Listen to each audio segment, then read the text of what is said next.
Doctor से सलाह करें उसके बाद ही कोई दवा दें? डॉक्टर की सलाह के बिना कुछ भी शुरू करना अच्छी बात तो नहीं है, लेकिन मान लीजिए डॉक्टर से कुछ घंटे बाद आपकी बात हो पा रही है और अभी नहीं हो पा रही है और आप देख रहे हैं कि बच्चे को बुखार है, तो जैसे किसी और बुखार में भी हम पैरासिटामोल देते हैं, वो दी जा सकती है। हम चाहेंगे कि आप सेफ डोजेज यूज़ कीजिएगा। अगर वो 10 से 15 कहा गया है तो आप 10 की तरफ ही रहिए, ताकि अगर बाई चांस एक एक्स्ट्रा डोज देना भी पड़ गया तो भी आपका थोड़ा मार्जिन है।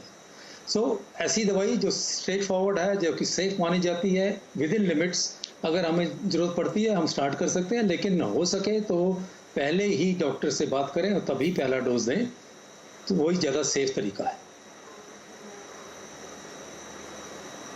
जी डॉक्टर चावला, यहाँ पर एक इम्पॉर्टेंट बात, क्योंकि देखिए टेलीमेडिसिन की इन दिनों काफ़ी ज़्यादा बात हो रही है, लेकिन अगर मैं थोड़ा सा इसमें अभी मौजूदा जो स्थिति है उसको जोड़ूं कि गाँव में बहुत तेज़ी से कोरोना फैला हुआ है, वहाँ पर टेलीमेडिसिन या जो अप्रोच है थ्रू मॉडर्न मीन्स की, जहाँ हम ऐप्स पे देख लेते हैं या जागरूकता होती है या आपके पास खबरें पहुँच रही है या आप उस तरीके से थोड़े कनेक्टेड हैं, उसकी गुंजाइश बहुत सारे गाँव में नहीं भी होती है। तो वहाँ पर बच्चों के लिए किस तरीके से ख्याल रखा जाए, अगर इस पर आप कुछ कह पाएँ?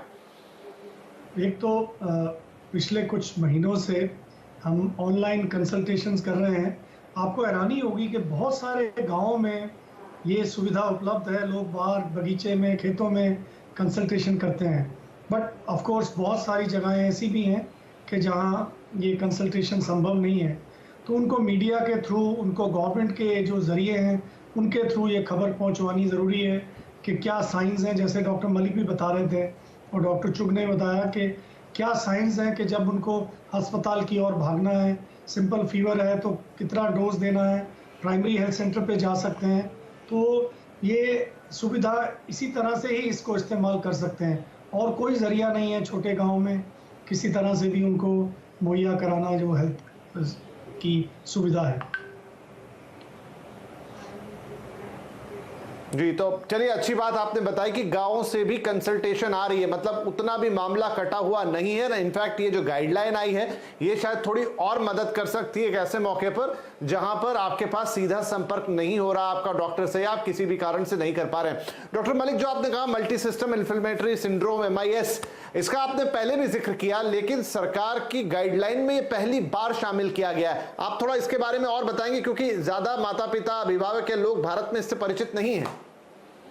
हाँ, ये आपकी बात बड़ा अच्छा सवाल है। मल्टी सिस्टम इन्फ्लेमेटरी सिंड्रोम एक सिंड्रोम होता है जो कि कावासाकी डिजीज की तरह होता है। पीडियाट्रिशियंस उसको बड़े आराम से पहचान सकते हैं।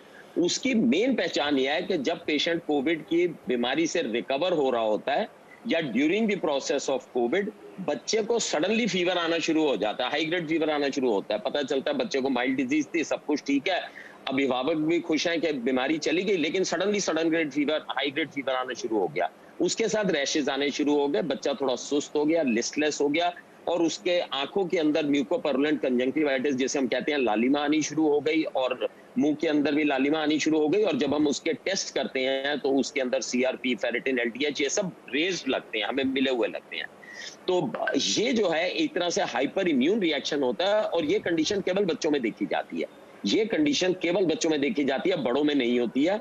और जब ये कंडीशन होती है तो उस वक्त हम लोग इमीडिएटली तुरंत जो है बेहतर रहता है कि बच्चे को हॉस्पिटलाइज करें, और इसकी कुछ दवाइयां आती हैं, IG देते हैं और IV मिथाइल प्रेडनिसोलोन देते हैं। कुछ ऐसी दवाइयां आती है जिससे कि एकदम जादू की तरह रिकवरी होती है अगर शुरुआती का इलाज कर दे तो। अगर हम इसको लेट कर देते हैं तो कई बार ये जानलेवा भी हो सकता है। एक तो ये चीज बतानी बड़ी जरूरी है। दूसरा मैं बताना चाहूंगा, क्योंकि मैं अपने कोविड के अस्पताल में भी देखता हूं कि जब बच्चा माइल्ड कोविड से हम उसको घर पे इलाज कर रहे हैं तो मैं कुछ 5 सिम्टम्स बताना चाहूंगा। अगर आपके बच्चे को होते हैं तो तुरंत आप डॉक्टर से सलाह कर सकते हैं और तुरंत आप या हॉस्पिटल जा सकते हैं। नंबर 1, अगर लगता है बच्चे की ऑक्सीजन 94 से कम जा रही है तो आप तुरंत या तो हॉस्पिटल जाइए या अपने डॉक्टर से सलाह कीजिए। Persistently if SpO2 is coming less than 94, number 1। Number 2, अगर सांस में ब्रीदिंग डिफिकल्टीज हो रही हैं या खांसी बहुत ज्यादा हो रही है या पसली चलने लग रही है बच्चे की, तो आप जाइए। नंबर 3, अगर हाई ग्रेड फीवर आ रहा है, स्पेशली आफ्टर 5 to 7 डेज भी हाई ग्रेड फीवर बच्चे को चले जा रहा है, तो आप तुरंत जो है हॉस्पिटल लेके जाइए। नंबर 4, अगर बच्चा लगे कि थोड़ी सी भी गफलत में है या ड्राउजीनेस में है या यूरिन आउटपुट उसका थोड़ा कम हो रहा है, तो भी आप हॉस्पिटल जाइए। और नंबर 5, अगर आपको लगे कि आपके बच्चे के नाखून थोड़े नीले हो रहे हैं या